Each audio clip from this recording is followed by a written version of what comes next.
هو القرآن والفرقان إليه تنصت الأكوان وفيه تعطر الآذان والقرآن. الحمد لله رب العالمين والصلاة والسلام على سيد الأنبياء والمرسلين. اللهم صل وسلم على سيدنا مولانا محمد وعلى آل وأصحاب سيدنا مولانا محمد معدن الجود والکرم. الحمدللہ آج 8واں پارہ ربع سے لے کر 9واں سپارہ پورا تلاوت کیا گیا. اس میں سب سے پہلے رب کائنات نے خوراک کی جو نعمتیں عطا فرمائی ہیں ان کا ذکر کرتے ہوئے اللہ کا حق عشر ادا کرنے کی تعلیم دی کہ جب پھل اتار دیا، کھیتی کو کاٹ لیا، تو اب اس کا عشر اسی وقت ادا کرنا چاہیے. اسراف سے بچنے کی تعلیم دی اور فرمایا کہ اللہ تعالیٰ اسراف کو ناپسند فرماتا ہے. اس کی نعمتوں کا شکر ادا کرنے کا حکم دیا گیا. یہودیوں کی شرارتوں کی وجہ سے بعض حلال چیزیں ان پر حرام کر دی گئیں، ان کا ذکر ہوا. معاشرتی تعلیمات بیان کی گئیں کہ اللہ کے ساتھ کسی کو شریک نہ ٹھہرایا جائے، والدین کے ساتھ اچھا سلوک کیا جائے، مفلسی کے ڈر سے اولاد کو قتل نہ کیا جائے، بے حیائی بے شرمی سے دور رہنے کی تعلیم دی، ناحق کسی کا قتل کرنے سے روکا گیا، یتیموں کے مال کی حفاظت کرنے کا حکم دیا، ناپ تول میں کمی کرنے سے منع فرمایا، ہمیشہ انصاف کی بات کرنے کی تعلیم دی، وعدے پورے کرنے کا حکم دیا، قرآن کریم کو پیروی کی نیت سے پڑھنے کی تعلیم دی اور فرمایا کہ اس کے سوا دوسری راہ مت اختیار کرنا.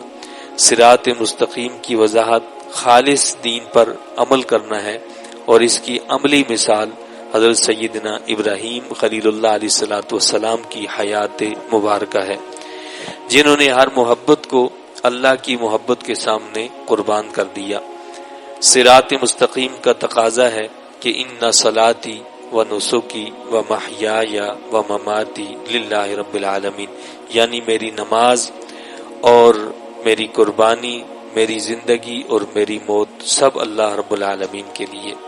تو سیدنا ابراہیم خلیل اللہ علیہ الصلوۃ والسلام نے جب ان سے ان کی جان کا تقاضا ہوا کہ یعنی نمرود نے ان کے لیے آگ کو جو ہے جلایا، تو وہ اللہ کے لیے اللہ سے محبت کی بنا پر اس آگ میں جانے کے لیے بھی تیار ہو گئے. اور جب بیوی بچوں کو ایک بیابان میں چھوڑنے کا حکم ملا تو اس کے لیے بھی تیار ہو گئے. اور اسی طرح جب بیٹے کے گلے پر چھری چلانے کا خواب میں اشارہ دیا تو آپ اس کے لیے بھی تیار ہو گئے. تو یہ وہ خالص محبت ہے اللہ رب العزت سے جس کی مثال اللہ نے پیش فرمائی ہے. سورہ الاعراف شروع ہوئی. یہ وہ سورہ مقدسہ ہے، اس کا نام الاعراف یہ ایک مقام کا نام ہے، یعنی جنت اور جہنم کے درمیان ایک مقام ہے جس کو اعراف کہا جاتا ہے. تو اس کے ذکر کی مناسبت سے یہاں پر اس کا نام ہی سورہ الاعراف رکھا گیا. آگاہ کیا گیا کہ کئی قومیں ان کے گناہوں کی بدولت ہلاک کی گئیں. یہ دنیاوی بربادی تھی.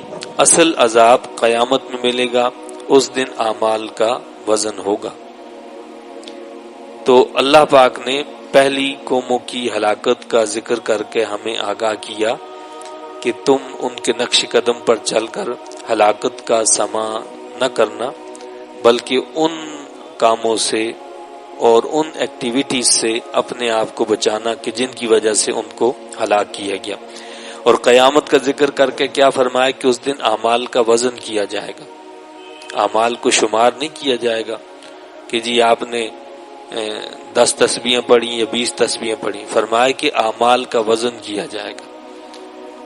اب کسی نے 1000 تسبیح پڑھی ہو، 1000 رکعتیں پڑھی ہوں، لیکن اس کا وزن ہی کچھ نہ ہو، اور کسی نے ایک ہی کلمہ کہا ہو، اس کا وزن بہت بھاری ہو. یہ خلوص پر مبنی ہے ساری باتیں، کہ کس نے کتنے خلوص کے ساتھ اس عبادت کو کیا ہے، اتنا اس کا وزن زیادہ ہوگا، اور جتنا کم خلوص ہوگا اور اتنا ہی اس کا وزن بھی ہلکا ہوگا. حضرت آدم علیہ السلام اور ابلیس کا واقعہ بیان کیا اور واضح کیا کہ احکامات خداوندی کو توڑنا، تکبر کرنا اور نادم نہ ہونا یہ ابلیسیت کی علامات ہیں. ابلیسیت کی علامات کیا ہیں؟ کہ اس نے اللہ کے حکم کو توڑ دیا. اللہ نے حکم دیا کہ آدم کو سجدہ کرو، سجدہ نہیں کیا. اس نے تکبر کیا، وہ نادم اور شرمندہ نہیں ہوا. فرمایا کہ یہ ابلیسیت کی علامات ہیں، جبکہ ندامت کا اظہار کرتے ہوئے بخشش کا طلبگار ہونا یہ آدمیت کی علامت ہے. آدم علیہ السلام فوراً نادم، شرمندہ ہوئے اور اللہ سے بخشش کے طلبگار ہوئے. ربنا ظلمنا انفسنا وان لم تغفر لنا وترحمنا لنکونن من الخاسرین. تو آدم علیہ السلام کا عمل تو یہ ہے کہ اللہ کے سامنے جھک جانا اور اپنے اعمال پر نادم اور شرمندہ ہو جانا. اللہ نے انسان کو ستر پوشی اور زیب و زینت اور تقوی والا لباس دیا ہے، جس میں اسراف یا تکبر کا اظہار نہ ہو، جبکہ شیطان اور اس کا گروہ انسان کو بے حیا اور عریاں کرنا چاہتا ہے. کیا فرمایا؟ اللہ نے تو لباس دیا ہے. لباس کا مطلب ہے ستر پوشی، کہ انسان اپنے جسم کو ڈھانپ لے، اور اسی لباس کو اس کے لیے زینت بھی بنایا ہے. لیکن اللہ نے کیا بتایا کہ شیطان جو ہے اور اس کا گروہ جو ہے وہ انسان کو برہنہ کرنا چاہتا ہے، وہ اس کو جو ہے بے حیا بنانا چاہتا ہے، اور یہی بے حیائی اور یہی عریانی اس کی اس وقت پوری دنیا میں عروج پر ہے.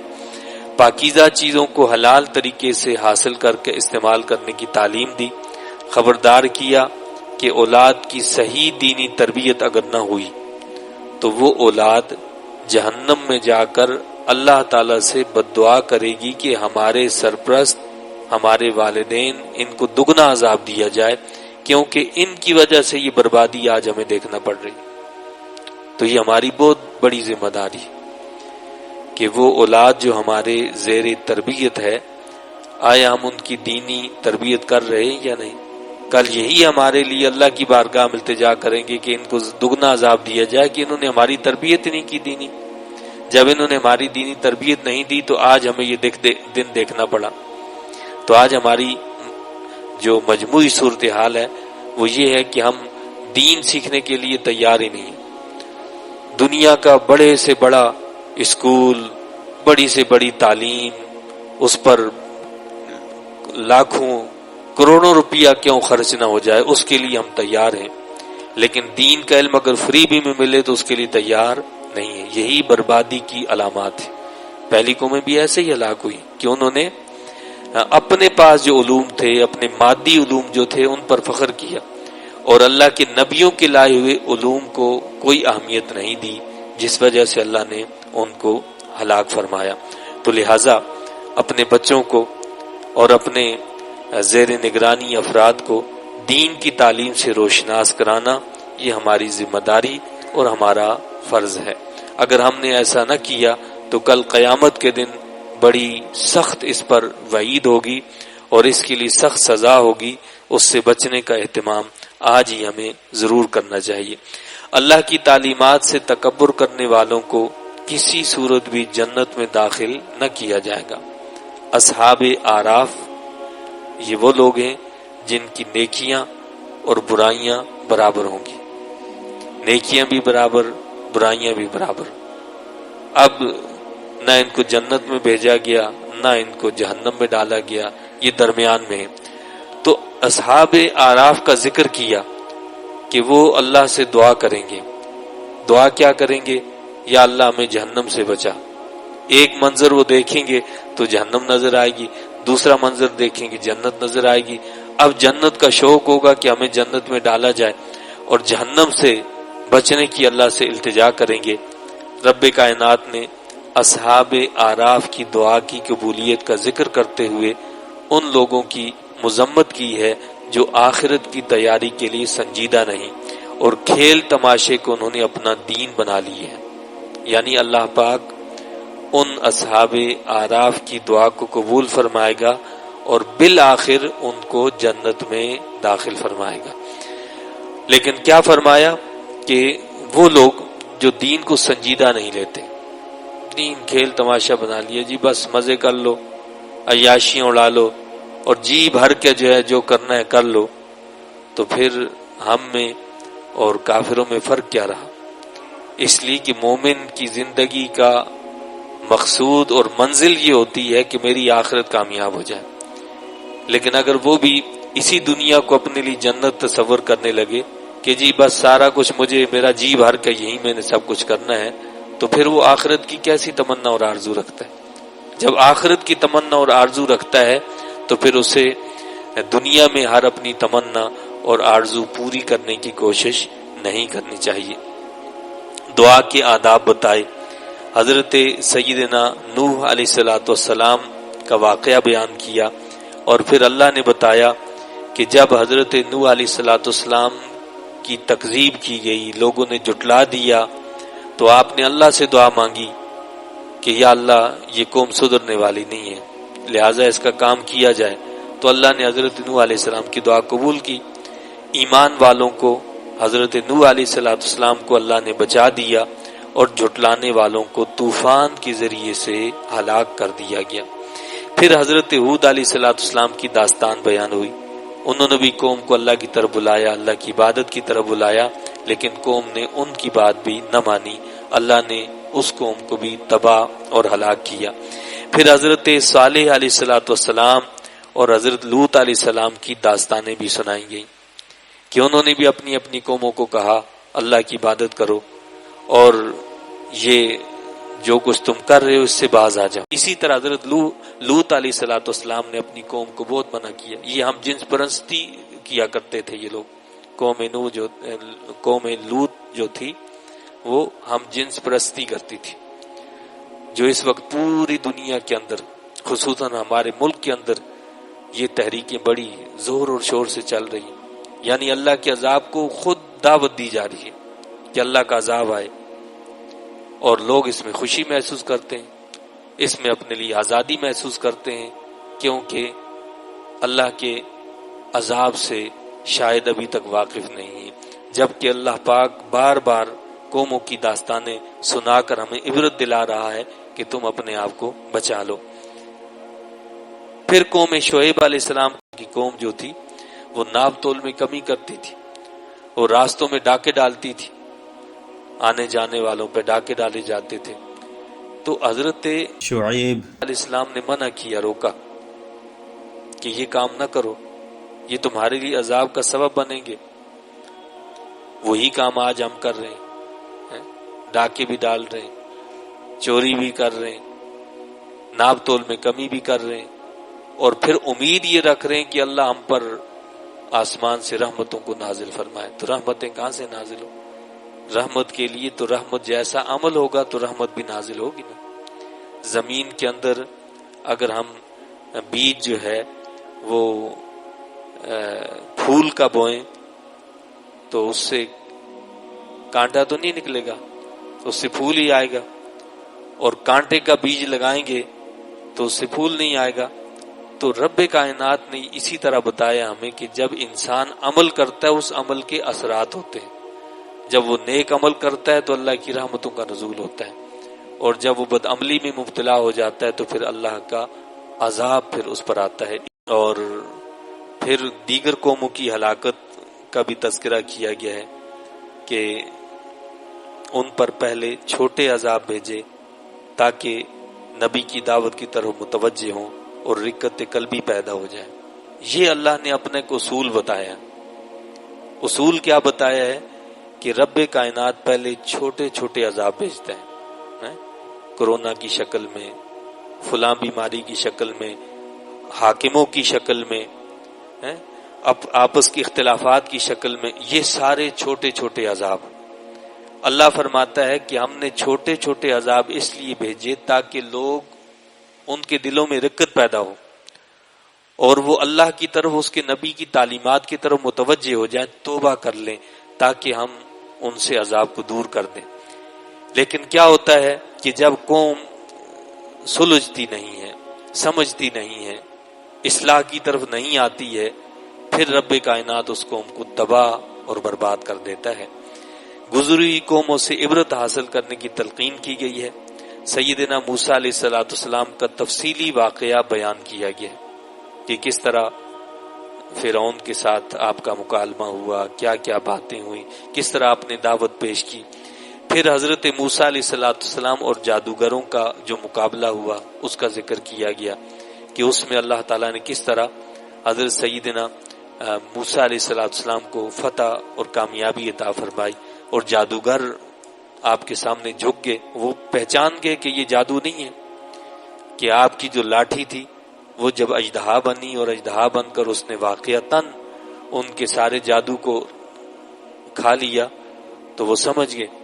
جب وہ سمجھ گئے تو فوراً ایمان لے آئے کہ رب موسیٰ و ہارون پر ہم ایمان لے آئے۔ فرعون نے دھمکی دی کہ ہم تمہیں جو یہ کر دیں گے، سولی پر چڑھا دیں گے، دائیں طرف سے بائیں طرف سے کاٹ دیں گے تمہارے جسم کی اعضاء۔ تو انہوں نے کہا ہمیں کوئی پرواہ نہیں ہے۔ یہ ہے ایمان۔ ایمان جب دل میں آ جاتا ہے تو کوئی دھمکی، کوئی یعنی اس کو لالچ اس کے سامنے کوئی اہمیت رکھتی نہیں۔ اس نے کہا کہ نہیں، انہوں نے جواب دیا جادوگروں نے کہ ہمیں کوئی پرواہ نہیں ہے اس کی، ہم ایمان لے آئے، اب اس ایمان کو نہیں چھوڑیں گے۔ تو ایمان تو یہ ہے۔ وہ کون سا ایمان ہے کہ جو ٹکے ٹکے کے لیے بک جاتا ہے، بازار میں، مارکیٹ میں، ادھر ادھر معاملات کرنے میں، وہ ہم بیچ دیتے ہیں ایمان کو ہی، اور ہمیں اس ایمان کی پرواہ ہی نہیں۔ ایمان تو وہ ہے کہ جب آتا ہے وہ دنیا کے خسارے کو نہیں دیکھتا، وہ اپنی آخرت کے خسارے کو دیکھتا ہے کہ میری آخرت تو تباہ نہیں ہو رہی، وہ اپنی آخرت کو بناتا ہے۔ فرعون کا ظالمانہ فیصلہ بتایا کہ کس طرح اس نے پھر حکم دیا کہ بنی اسرائیل کے بچوں کو ذبح کیا جائے، جیسے پہلے حضرت موسیٰ علیہ السلام جب پیدا ہوئے اس وقت بھی یہ حکم دیا تھا۔ اب یہ دوسرا دور ہے، اب پھر اس نے حکم دیا کہ جی ان کے بچوں کو ذبح کیا جائے۔ سیدنا موسیٰ علیہ السلام نے قوم کو اللہ سے مدد مانگنے کی تعلیم دی اور صبر کی تلقین کی کہ اس حالت میں اللہ سے مدد مانگو اور صبر کرو، اور ساتھ ساتھ بشارت دی کہ فرعون ہلاک ہونے والا ہے۔ اللہ کے نبی موسیٰ علیہ السلام نے پہلے ہی بتا دیا کہ فرعون جلد ہی ہلاک ہونے والا ہے۔ پھر آل فرعون پر کئی آفات بھیجنے کا مقصد بتایا کہ آل فرعون پر بھی ہم نے کئی عذاب بھیجے، فرعونیوں پر، اور مقصد کیا بتایا کہ وہ گڑ گڑائیں اور اللہ کی طرف رجوع کر لیں، توبہ کر لیں، معافی مانگ لیں۔ لیکن انہوں نے ایسا نہ کیا، وہ اللہ کے سامنے نہیں جھکے، انہوں نے اللہ سے معافی نہیں مانگی۔ تو اللہ فرماتا ہے کہ پھر کیا ہوا کہ ہم نے ان کو تباہ اور ہلاک کر دیا۔ جب انہوں نے رجوع نہیں کیا تو انہیں ہلاک کر دیا گیا۔ فرعون سے آزادی کے بعد بنی اسرائیل کی ناشکری کا ذکر کیا گیا کہ جب اللہ نے فرعون سے نجات دے دی تو کچھ آگے چلے، راستے میں کچھ لوگوں کو دیکھا کہ وہ بتوں کی پوجا کر رہے تھے، تو کہنے لگے کہ موسیٰ علیہ السلام سے کہ ہمیں بھی جو ہے نا اس طرح معبود بنا کر دے دیا جائے کہ جس کی ہم بھی عبادت کریں۔ فرمایا کہ تمہیں اللہ نے اتنی بڑی نعمت دی، فرعون سے نجات دی، تمہیں کیا ہو گیا؟ تو یہ اس قوم کی جو ناشکری تھی اور اللہ کی نعمتوں کی جو ناقدری تھی اس کا بار بار ذکر کیا گیا۔ حضرت سیدنا موسیٰ علیہ السلام کی اللہ سے ہم کلامی کا تذکرہ ہوا کہ جہاں آپ نے اللہ سے اللہ کے دیدار کی تمنا کی تو اللہ نے فرمایا کہ لن ترانی، اے موسیٰ تم مجھے نہیں دیکھ سکتے، اگر مجھے دیکھنا چاہتے ہو تو اس پہاڑ کی طرف دیکھو۔ اللہ نے اس پہاڑ پر تجلی فرمائی تو پہاڑ ریزہ ریزہ ہو گیا۔ حضرت سیدنا موسیٰ علیہ السلام بھی جو ہیں وہ بے ہوش ہو کر وہاں گر پڑے۔ تو جب ہوش آیا تو اللہ سے توبہ اور معافی جو ہے کرنے لگے، اللہ رب العزت نے آپ کو وہاں تورات عطا فرمائی اور اس پر عمل کا حکم دیا کہ اس پر عمل کیا جائے۔ پھر بتایا گیا ہے کہ جب حضرت موسیٰ علیہ السلام اللہ سے ہم کلامی کے لیے گئے ہوئے تھے تو بنی اسرائیل نے ایک بچڑے کو اپنا معبود بنا لیا، اس کی پوجا کرنے لگے۔ بچڑے کو معبود بنانے والوں کے لیے غضب الہی اور توبہ کرنے والوں کے لیے رحمت و معافی کا اعلان کیا گیا کہ جن لوگوں نے بچڑے کی پوجا کی تھی ان کے لیے اللہ کے عذاب کی ان کو بشارت دی گئی، جبکہ توبہ کرنے والوں کو معافی کا جو ہے اللہ نے بشارت دی کہ اللہ ان کے گناہوں کو معاف فرما دے گا۔ اللہ کی خاص رحمت کی بشارت ان کے لیے جو نبی مکرم صلی اللہ علیہ وسلم کی اتباع کریں گے۔ نبی اکرم صلی اللہ علیہ وسلم کے اوصاف کا ذکر کرتے ہوئے حضور علیہ الصلوۃ والسلام پر ایمان لانے والوں، آپ کا ادب و احترام کرنے والوں کے لیے کامیابی کی خوشخبری سنائیے کہ جو حضور محمد عربی صلی اللہ علیہ وسلم کی تعظیم و تکریم کریں گے، آپ کا ادب و احترام کریں گے، آپ پر ایمان لائیں گے، وہ کامیاب ہوں گے، ان کو جنت میں داخل کیا جائے گا۔ محمد رسول اللہ صلی اللہ علیہ وسلم تمام انسانوں کی طرف اللہ کے رسول ہیں، آپ پر ایمان کی تعلیم دی گئی اور آپ کی اتباع کا حکم دیا گیا۔ بنی اسرائیل کی ناشکری کا ذکر کرتے ہوئے ان کے برے انجام سے بھی آگاہ کیا گیا۔ اصحاب سبت کا واقعہ بیان کیا، یعنی ہفتے کا دن یہودیوں کے لیے مقرر کیا گیا تھا کہ اس دن عبادت کرنی ہے، کوئی اور کام کاج نہیں کرنا، لیکن ان میں 3 گروہ بن گئے۔ ان میں سے ایک وہ گروہ تھا جس نے ہیلے سے مچھلیاں پکڑنے شروع کر دی، یعنی اپنے گھروں کے پاس چھوٹے چھوٹے حوض بنا دیے اور پھر دریا سے جو ہے راستہ بنا دیا۔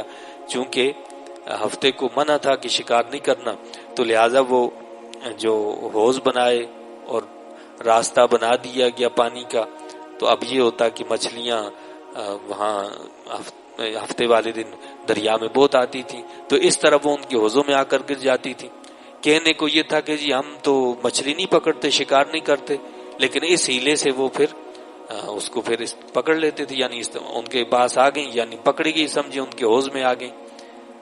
اب کیا ہوا کہ 3 گروہ بنے، ایک تو ہیلے سے مچھلیاں پکڑنے والا تھا، دوسرا گروہ وہ تھا جو ان کو منع کرتا تھا کہ یہ ایسا نہ کرو، یہ غلط ہے، یہ ہیلا سازی اللہ کے حکم کی خلاف ورزی ہے، ایسا کرنا تمہارے لیے درست نہیں ہے۔ ایک تیسرا گروہ تھا، وہ کیا کہتا تھا، وہ کہتا تھا ہیلا وہ بھی نہیں کرتا تھا، اس نے ایسا ہیلا نہیں کیا، لیکن وہ ہیلا کرنے والوں کو روکتا بھی نہیں تھا، یعنی ایک ہیلا کر کے مچھلیاں پکڑ رہا تھا، دوسرا گروہ ہیلا سازی نہیں کرتا تھا بلکہ ان کو منع کرتا تھا، تیسرا گروہ وہ تھا کہ جس نے ہیلا بھی نہیں کیا، جس نے ہیلا کرنے والوں کو روکا بھی نہیں، بلکہ جو روکنے والے تھے ان کو کہتا تھا کہ چھوڑو ان کو، ان کے حال پر چھوڑ دو، اللہ جب چاہے گا ان کو تباہ کر دے گا، خواہ مخواہ میں تم کہتے ہو، روکتے ہو، بدمزگی ہوتی ہے آپس میں، ان چیزوں کو چھوڑ دو۔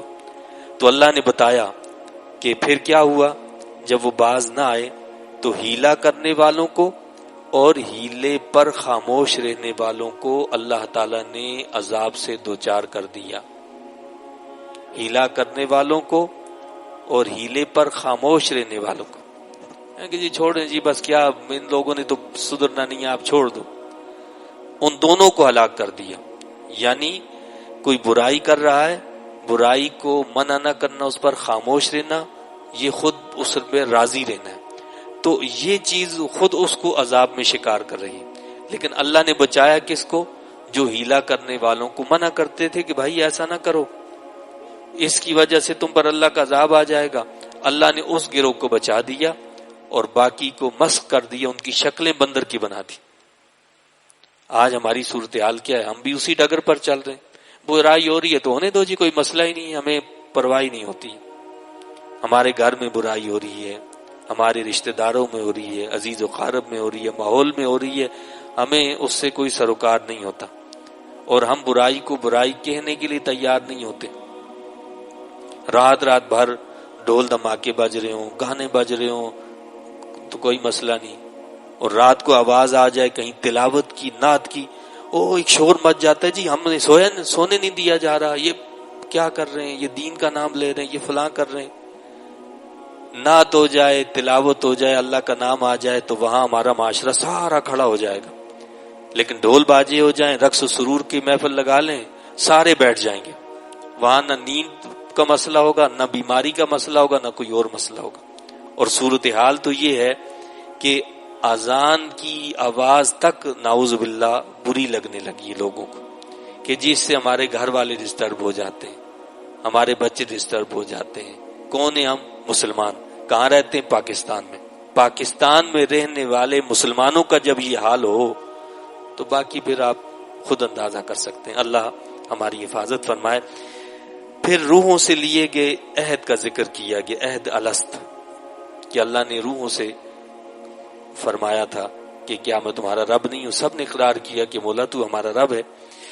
اور پھر مثال کے طور پر بنی اسرائیل کے ایک شخص کا اللہ نے ذکر کیا جو عبادت گزار تھا. اللہ نے اس کو کرامات بھی عطا فرمائی تھی، بڑی عبادت کیا کرتا تھا اور اس سے کرامتیں سرزد ہونے لگیں. لیکن پھر کیا ہوا؟ پھر وہ شیطان کا پیروکار بن گیا. خواہشات نفس کی لالچ نے اسے اس انتہا پر پہنچایا کہ رب کائنات نے اسے کتے سے تشبیہ دی. کوئی انسان یہ مت سمجھے کہ جی وہ نماز پڑھ رہا ہے، وہ روزہ رکھ رہا ہے، وہ عبادت کر رہا ہے، وہ مسجد آ رہا ہے، وہ قرآن پڑھ رہا ہے تو جی بس اب وہ پاک ہے. بالکل. فرمایا کہ شیطان ہر وقت انسان کے پیچھے لگا. وہ یہ نہیں دیکھتا کہ یہ مولوی ہے، یہ مفتی ہے، یہ پیر ہے، یہ عام آدمی ہے، وہ ہر ایک کے پیچھے لگا. جب حضرت آدم علیہ السلام کو جو اللہ کے نبی ہیں، جنت وہ مقام جو پاکیزہ مقام ہے، وہاں نہیں چھوڑا اس نے، تو پھر اس گندے ماحول کے اندر، اس گندے معاشرے کے اندر اگر ہم یہ سمجھیں کہ جی ہم تو بڑے پاک باز ہیں، ہم سے گناہ نہیں ہو سکتا، یہ ہمارے گھر والے بڑے پاک باز ہیں، ان سے گناہ نہیں ہو سکتا، یہ سب سے بڑا دھوکہ ہے شیطان کا. یہ شیطان کی سب سے بڑی چالاکی ہے کہ وہ انسان کو کہتا نہیں بس آپ تو بالکل صاف ہیں، آپ کو ضرورت ہی نہیں ہے. تو یہ خطرناک دھوکہ ہے. اللہ نے مثال دی ہے کہ وہ جو ہے بڑا عبادت گزار تھا لیکن خواہشات نفس کے پیچھے ایسے پڑا کہ اللہ نے اس کو بالآخر کتے سے تشبیہ دی اور سمجھایا کہ یہ مثال ہر اس قوم کے لیے ہے جو اللہ کی نعمتوں کی ناقدری کر کے دنیا میں کھو جاتی ہے. اللہ نے ہمیں ایمان کی دولت سے مالا مال کیا، یہ کتنی بڑی نعمت ہے. اگر اس کی ہم ناقدری کریں، اس کے جو تقاضے وہ پورے نہ کریں تو پھر اللہ نے مثال دے دی کہ پھر ہم اس طرح ذلیل اور رسوا کرتے ہیں. اللہ اس رسوائی سے ہمیں محفوظ رکھے.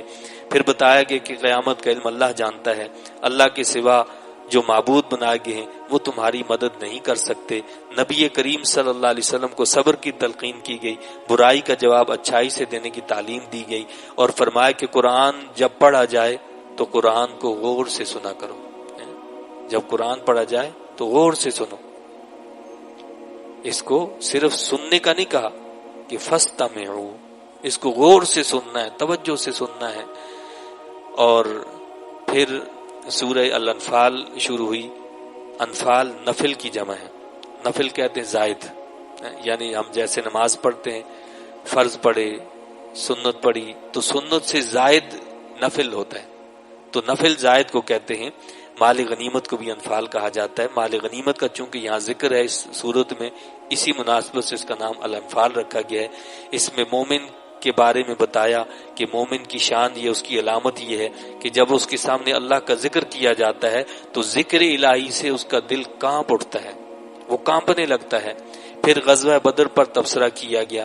میدان بدر میں عطا کی گئی مدد کا ذکر ہوا. اللہ اور اس کے رسول کی پکار پر لبیک کہنے کا حکم دیا گیا کہ جب اللہ اور اس کے رسول بلائیں، پکاریں تو ان کی آواز پر لبیک ہو. یہ تو ظاہری حیات مقدسہ میں تھا نا کہ اللہ کے نبی بلائیں، بلکہ حکم یہ تھا کہ نماز پڑھ رہے ہو اور اللہ کے نبی بلائیں تو نماز چھوڑ کر اللہ کے نبی کے حکم کی تعمیل کرو، اور اللہ کے نبی کے حکم کی تعمیل کر کے دوبارہ جہاں سے نماز چھوڑی وہیں سے آگے مکمل کرو. نبی کے حکم کی تعمیل کرنا یہ خود عبادت ہے. تو فرمایا کہ حکم کی تعمیل کرو. اب نبی کی اور اللہ کی پکار کیا ہے؟ وہ قرآن کی شکل میں ہمارے پاس موجود ہے، وہ حدیث کی شکل میں ہمارے پاس موجود ہے۔ اللہ ہمیں حکم دیتا کہ یہ نیکی کرو، اس برائی کو چھوڑو، تو فرمائے کہ اس کو لبیک کو، اس پر عمل کرو، اس کی طرف دوڑ کر آؤ، جس سے روکا ہے اس سے رک جاؤ، یہ اس دعوت پر لبیک کہنا ہے۔ فرمایا کہ اللہ متقین کو کامیابی سے ہمکنار فرمائے گا۔ اللہ تعالی ہم سب کو دونوں جہان کی رسوائی سے بچائے اور ہمیں شیطان کے شر اور نفس کے دھوکے سے محفوظ رکھتے ہوئے اپنی خاص حفظ و امان عطا فرمائے، اور ماہ رمضان مبارک کو ہمارے لیے بخشش اور نجات کا ذریعہ بنائے۔ آمین۔ وآخر دعوانا ان الحمد للہ رب العالمین۔